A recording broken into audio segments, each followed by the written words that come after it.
Hey y'all, I'm back. I know it's been about a week since I started telling y'all my story and my testimony. Then it just seemed like I left. But just to be transparent, it got a little heavy.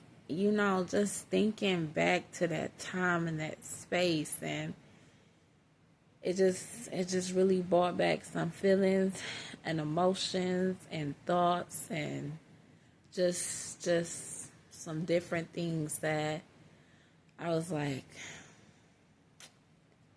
okay, wasn't prepared for, but I gotta keep going. I started it and got to complete it. So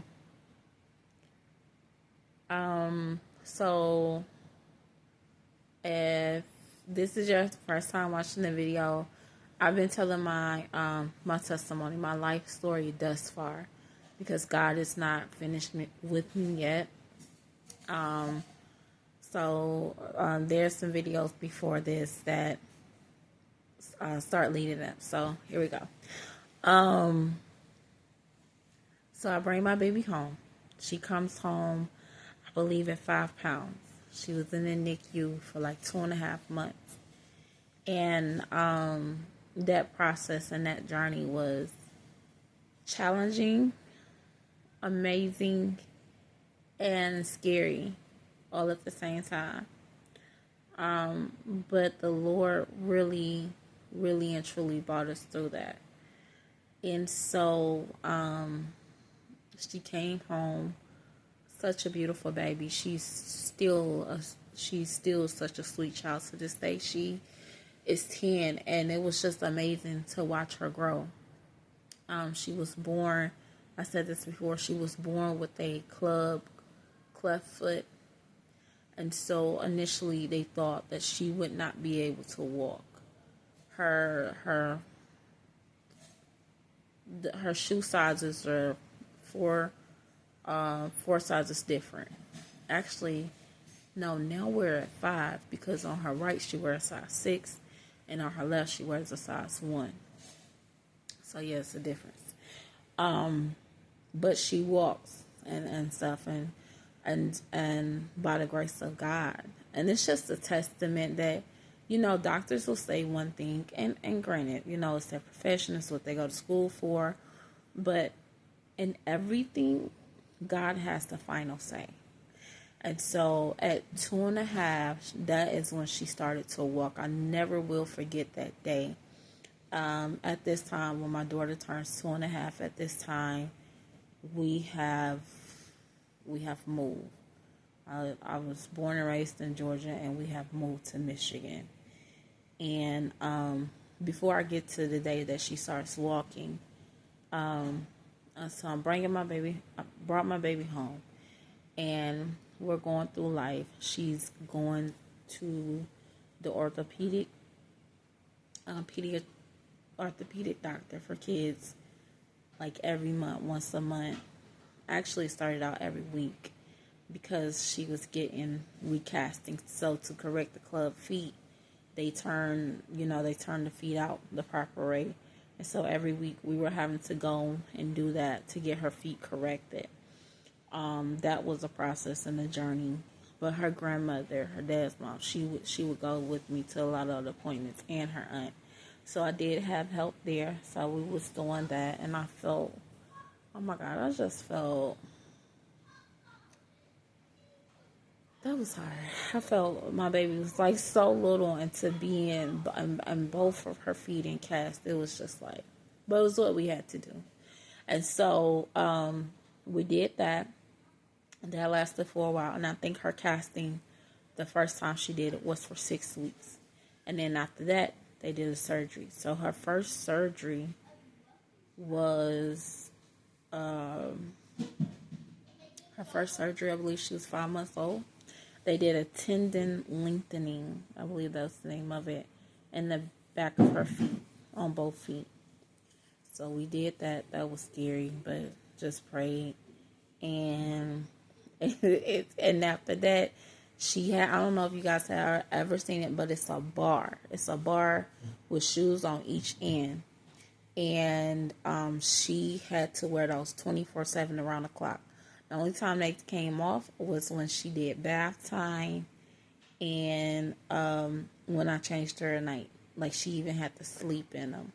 And it was just like, are you for real? This really got to happen? But we had to do that, and that was the first. She came out of those. She came out of those at 2. Yep, at 2. So for 2 years we had to do that, and it was the most hard. No, was it 2? No. About 1.5. 1.5. She came out of those, and then she was finally able to go into the AFO braces, which was so much better and so much relief, because I'm like, how's she gonna ever walk if she got this bar? But my baby was relentless. She would crawl with that bar on. Like, I mean, I wanted to. She some type of way learned how to crawl so fast with that bar on that I wanted to put her in a baby crawling contest, like, for real. Cause I was like, girl, you a Speedy Gonzalez around this camp. Like, bar what? Stop me where? Like, she was so fast. And so, I'm sitting out, like, kids are, it's just amazing of how they figure out stuff, and they can just be like, ain't nothing holding me back. Watch this. And so, she was a very happy baby, even through all of that, the casting, the surgeries, and having to wear the bar and stuff. She was a truly, truly happy baby. And y'all hear that yelling in the back. That's my twins.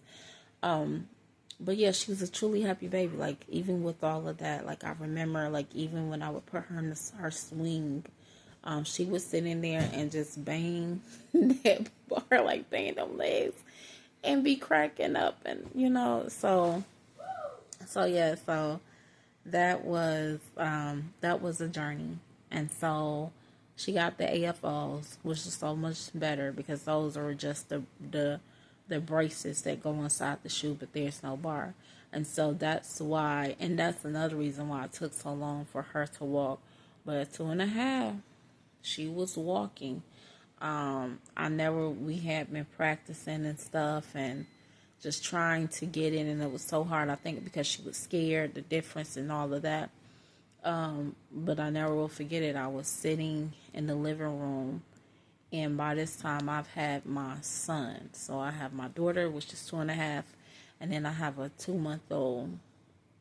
And I'm looking out the corner of my eye, and I see her get up and walk in the circle. And I didn't say anything, because it's one of those things like, did I just see what I really saw? And she stands up again, and she walks. And she had the biggest smile on her face. Excuse me. And from that day forth, she has been walking. This little baby who was born at 1 pound and 14 ounces, who the doctor said that she probably wouldn't be able to ever walk, starts walking at 2.5. Through all of these surgeries and things like that. So, seeing her in that moment and just watching her just overcome so many things, and still with a smile on her face as a baby, I'm just like, a lot of times when I was feeling down, or, just going through a lot, even now, I think about my daughter and what she went through, and how now she still continues. There's still stuff that we have to go through. There's different things, but she's just so relentless, and it be teaching me something. Honestly, I'll be finding strength, like, okay, if this baby can go through this, yeah, I really can't complain. But I'm gonna end it for now, because y'all know on TikTok they only let you do the 10-minute long videos. So I promise I will be back. I'll try to be more consistent. But like I said, y'all, it got heavy. But this was a light video. This was good. And so I just pray that you're blessed and encouraged. And I will see y'all next time. It's just Jennifer. I got a story to tell too.